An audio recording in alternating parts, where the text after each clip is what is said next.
পরিশ্রম করবা না, কষ্ট করবা না, এমনি মানুষ তোমাকে সম্মান করবে? এত সহজ? আমরা সবসময় বলি, আমরা একটা হাদিসের কথা, আত্মাকদুলা ইয়রুদ্দু, তকদির কখনো পরিবর্তন হয় না, কপালে যেটা আছে সেটা, কপালে যেটা আছে সেটা। অথচ আল্লাহ তাআলা কোরআনে বলেছে ওয়ালাইসা লিল ইনসানু ইল্লা মা সাআ। আল্লাহ বলেছে মানুষ ততটুকুই পায় যতটুকু সে চেষ্টা করে। এবং আল্লাহ তাআলা কোরআন আরেকটা আয়াতে বলেছে ইন্নাল্লাহা লা ইউগাইয়িরু বিকাউমি হাত্তা ইউগাইয়িরু বিআনফুসিহিম। আল্লাহ কোন জাতির ভাগ্য পরিবর্তন করে না যতক্ষণ পর্যন্ত ওই জাতি এবং ওই ব্যক্তি নিজের ভাগ্য পরিবর্তন করার চেষ্টা না করে।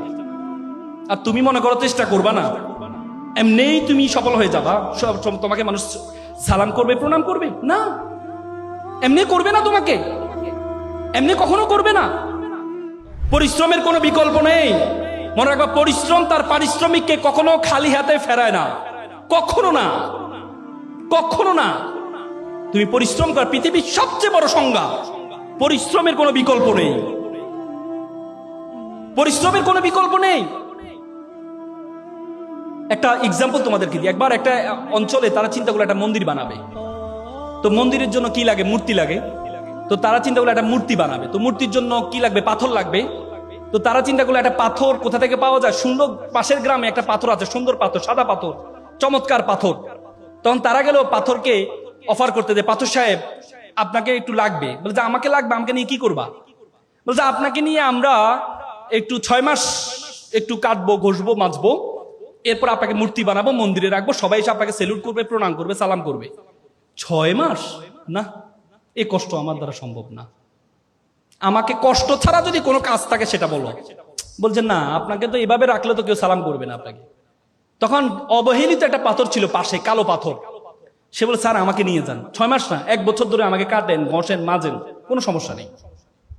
পরবর্তীতে এই কালো পাথরটাকে নিয়ে যাওয়া হয়। নিয়ে যাওয়ার পর 10 জন মিলে তাকে কেটে ঘষে কাটাকাটি শুরু করলো। 10 মাস ধরে কাটছে। কাটার পর তাকে মূর্তির অবয়ব বানালো। অবয়ব বানার পর মন্দিরে রাখলো। দেখা যায় সবাই এসে তাকে প্রণাম করছে, সালাম করছে, নারিকেলে পানি ঢালে।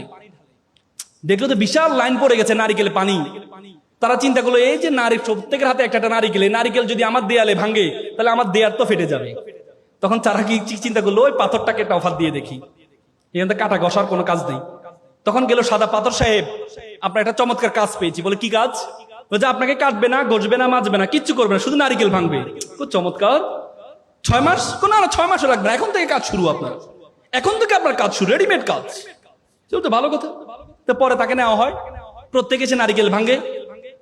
আবার জুতোর পিতি খুলে গেলে তার পায়ে উপরে জুতা রাখে, পিতিটা লাগায়, আসতে যাইতে লাথি মারে, পায়ের মধ্যে কোনো কাদা লাগলে তার পাথর দিয়ে তাকে মোছে। আর নারিকেলটা নিয়ে ওই যে মূর্তি, কালো মূর্তির উপর ঢালে। সবাই এসে প্রণাম করছে, সালাম করছে। সাদা পাথর বলছে, কিরে বেটা, তুই ছিলি সবচেয়ে অবহেলিত পাথর, তোর সাথে কেউ সেলফি তুলতো না, আমার সাথে সবসময় মানুষ সেলফি তুলতো, আর আজকে মানুষ তোকে প্রণাম করছে, তোকে সালাম করছে, আর আমাকে আসতে যাতে লাথি মারছে।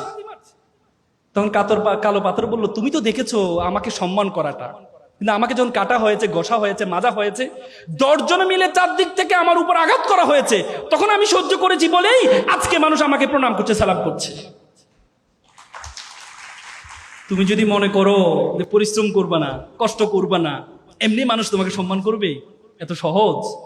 আমরা সবসময় বলি, আমরা একটা হাদিসের কথা, আত্মাকদুলা ইয়রুদ্দু, তকদির কখনো পরিবর্তন হয় না, কপালে যেটা আছে সেটা, কপালে যেটা আছে সেটা। অথচ আল্লাহ তাআলা কোরআনে বলেছে ওয়ালাইসা লিল ইনসানু ইল্লা মা সাআ। আল্লাহ বলেছে মানুষ ততটুকুই পায় যতটুকু সে চেষ্টা করে। এবং আল্লাহ তাআলা কোরআন আরেকটা আয়াতে বলেছে ইন্নাল্লাহা লা ইউগাইয়িরু বিকাউমি হাত্তা ইউগাইয়িরু বিআনফুসিহিম। আল্লাহ কোন জাতির ভাগ্য পরিবর্তন করে না যতক্ষণ পর্যন্ত ওই জাতি এবং ওই ব্যক্তি নিজের ভাগ্য পরিবর্তন করার চেষ্টা না করে। আর তুমি মনে করো চেষ্টা করবা না, এমনিই তুমি সফল হয়ে যাবা, সব তোমাকে মানুষ সালাম করবে, প্রণাম করবে? না, এমনি করবে না, তোমাকে এমনি কখনো করবে না।